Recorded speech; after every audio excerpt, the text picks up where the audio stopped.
দেশটিকে প্রথম একটি সামাজিক শৃঙ্খলার মধ্যে নিয়ে আসবেন। মনে রাখবেন, সামাজিক শৃঙ্খলা ছাড়া কোনো কিছুই করা সম্ভব নয়। একটু বিবেচনা করবেন, এই নির্বাচনে যে ভোট পড়েছে তার প্রায় 50% ভোট পেয়েছে বিএনপি। আমার এই দেশের কোন সন্ত্রাসী, কোন ডাকাত, কোন অর্থ পাচারকারী কারো প্রয়োজন নাই। এই 50% লোক যদি ঠিক থাকি তাহলে দেশ এমনিই ঠিক থাকবে। তার মানে হচ্ছে আমার জাতীয়তাবাদী দলের যে লোকগুলো জাতীয়তাবাদী দলকে ভোট দিয়েছে ওনারাই যদি সঠিক থাকেন আমাদের আর কিছু করবার প্রয়োজন নাই, বাকি এমনিই ঠিক হয়ে যাবে। দ্বিতীয় কথা হচ্ছে, আমরা সবসময় আইনের কথা বলি, হাজার হাজার লক্ষ লক্ষ আইন করাই যাবে, কিন্তু যদি আইন না মানি তাহলে আইন ভাঙবে কে? আমরা কেউ আইন মানতে চাই না। আসুন আমরা এই প্রতিজ্ঞা করি যে আমরা সবাই আইন মানব। রাস্তায় লক্ষ মানুষ চলে, একটা ট্রাফিক পুলিশ, আমি মনে করি রাস্তার শৃঙ্খলা রক্ষার দায়িত্ব এই ট্রাফিক পুলিশের। আসলে কি তাই? একটা ট্রাফিক পুলিশের পক্ষে কি লক্ষ লক্ষ লোক কন্ট্রোল করা সম্ভব না?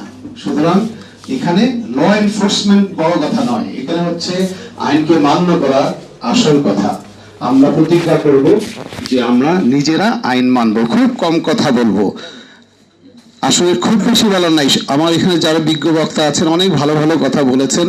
বিএনপির মতো একটি দলকে কোনো সাজেশন দেওয়া আমাদের পক্ষে সম্ভব নয়। শুধু এতটুকুই বলবো যে আপনারা ক্ষমতায় এসেছেন, আপনারা রিকনসিলিয়েশন করেন, সকলকে একসাথে নিয়ে এই দেশকে এগিয়ে নিন। সবাই সবাইকে শ্রদ্ধা করি, সবাই সবাইকে শ্রদ্ধা করি। এখানে সবাই এদেশের মানুষ। সবচেয়ে বড় কথা হচ্ছে আপনার স্বাধীনতা মানে অন্যের স্বাধীনতা হরণ করা নয়। এমন কিছু করবেন না, এমন কিছু বলবেন না যাতে অন্যে ক্ষুণ্ণ হয়, যাতে অন্যের সম্মান মর্যাদা ক্ষুণ্ণ হয়। এবং এইভাবেই আমরা সবাই এগিয়ে যাব ইনশাআল্লাহ। পবিত্র রমজান মাস আগত। রমজানের প্রধান শিক্ষা হচ্ছে সংযম এবং সহমত সহ অবস্থান। আসুন আমরা সকলে মিলে সহাবস্থান করি, ধৈর্য ধারণ করি, দেশের কল্যাণের জন্য কাজ করি। নিশ্চয়ই বাংলাদেশ এগিয়ে যাবে। মহান 21-এর ভাষা শহীদদের প্রতি আমাদের শ্রদ্ধাঞ্জলি। এই দেশটাকে, এই ভাষাটাকে পৃথিবীর একটাই মাত্র দেশ যারা ভাষার জন্য যুদ্ধ করেছে। আমরা তাদের সকলের রুহের মাগফিরাত কামনা করি, তাদের জন্য দোয়া করি। সবশেষে ছোট্ট একটা গল্প করে শেষ করব। 1989 সালে আমি তখন ইয়াং ক্যাপ্টেন ছিলাম। এই প্রেস ক্লাবে এসেছিলাম একটা অপারেশন করবার জন্য।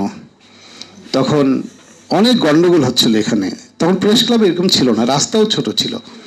তো পুলিশ ঢুকেছে, বেশ মারামারি হচ্ছিল, কাকে যেন ধরবে, আমাদেরকে পাঠানো হলো। আমরা আসলাম, ওখানে একজন প্রবীণ সাংবাদিক দাঁড়িয়েছিলেন।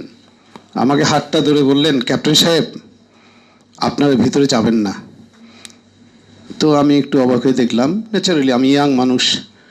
তো উনি বললেন, সেনাবাহিনীকে অপমান হতে দেখতে পারবো না, আর ভিতরে গেলে এটার সমূহ সম্ভাবনা আছে। আমি ওনার কথাটা এখনও মনে আছে। আমি ওয়্যারলেস সেটে আমার ঊর্ধ্বতন কর্তৃপক্ষকে বললাম, উনি বললেন যে ভদ্রলোক ঠিকই বলেছে, তুমি সেফ ডিস্টেন্স মেনটেন করো। কেন বললাম এই কথাটা?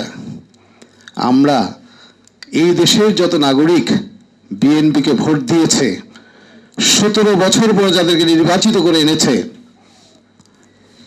তাদের অসম্মান দেখতে চাইব না, আর একটা আন্দোলন দেখতে চাইব না।